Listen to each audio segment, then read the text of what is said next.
kesekas nyantosane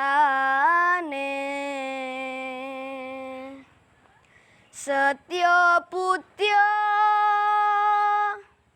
pangegese dur angkara.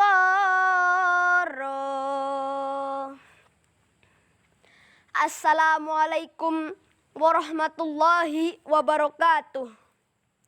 Halo teman-teman, perkenalkan nama saya Imam Al-Ghazali dari SD Negeri 2 Karangsalam, Korwilcam, Kemranjen. Hari ini saya akan bercerita tentang Raden Djoko Kaiman. Cerita ini diambil dari buku Sejarah Banyumas dari masa ke masa dan ditulis oleh M. Warwin, M. Sudarmo, dan Bambang S. Purwoko. Dikisahkan pada zaman dahulu ada sebuah kadipaten yang bernama Kadipaten Wirasaba. Kadipaten ini dipimpin oleh Adipati Warga Utama I.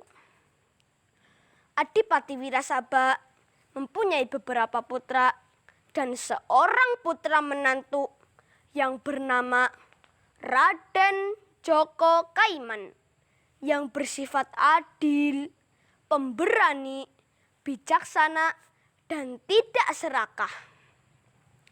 Singkat cerita, Adipati Wirasaba wafat karena terjadi kesalahpahaman dengan Sultan Pajang.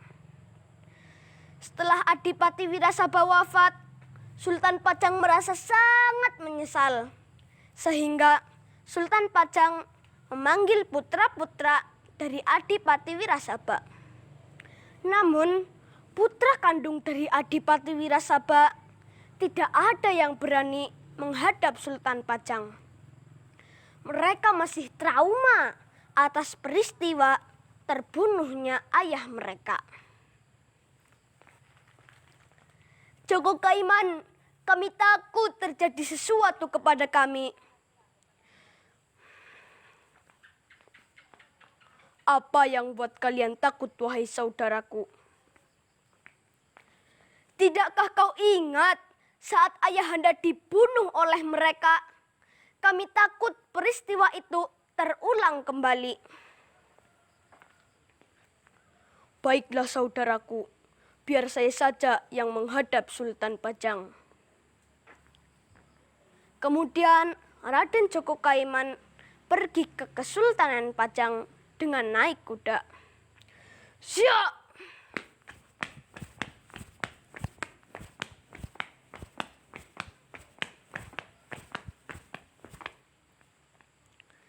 Sesampainya di Kesultanan Pajang, Raden Djoko Kaiman disambut dengan ramah oleh Sultan Pajang. Selamat datang, wahai Djoko Kaiman. Terima kasih karena telah memenuhi panggilanku. Maaf ya mulia, apa maksud dan tujuan ya mulia memanggil hamba? Maksud dan tujuanku hanya untuk meminta maaf atas kesalahanku terhadap mendiang ayah mertuamu. Baiklah ya mulia, walaupun dengan berat hati, saya sudah mengikhlaskan apa yang sudah terjadi. Sebagai permintaan maafku, aku akan memberikan wilayah Wirasaba dan gelar sebagai Adipati Warga Utama II kepadamu. Tidak, Sultan. Saya tidak berhak memiliki wilayah dan gelar tersebut. Terimalah, wahai Djoko Kaiman, terimalah. Baiklah, Sultan. Kalau itu yang Sultan inginkan, mohon doa restu. Kemudian Raden Djoko Kaiman pulang ke Wirasaba dengan naik kuda lagi. Siap!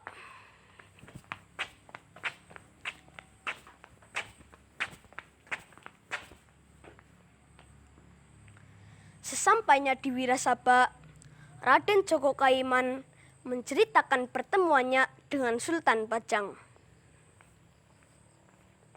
Wahai saudaraku, Sultan Pajang telah menyadari kesalahannya dan meminta maaf.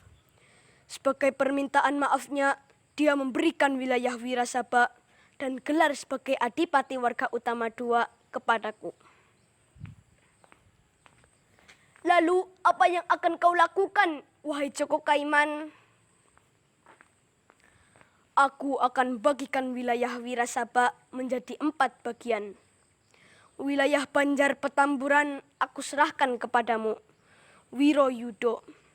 Wilayah Merten aku serahkan kepadamu, Wirokusumo. Wilayah Wirasaba aku serahkan kepadamu, Wirowargowijoyo.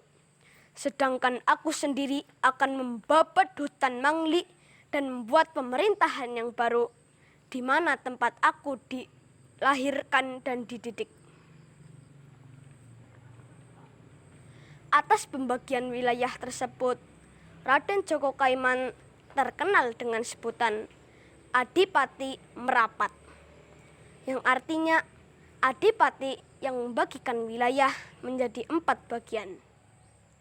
Teman-temanku yang berbahagia, dari cerita ini kita bisa mengambil keteladanan dari Raden Djoko Kaiman yang bersifat adil, pemberani, bijaksana, dan tidak serakah.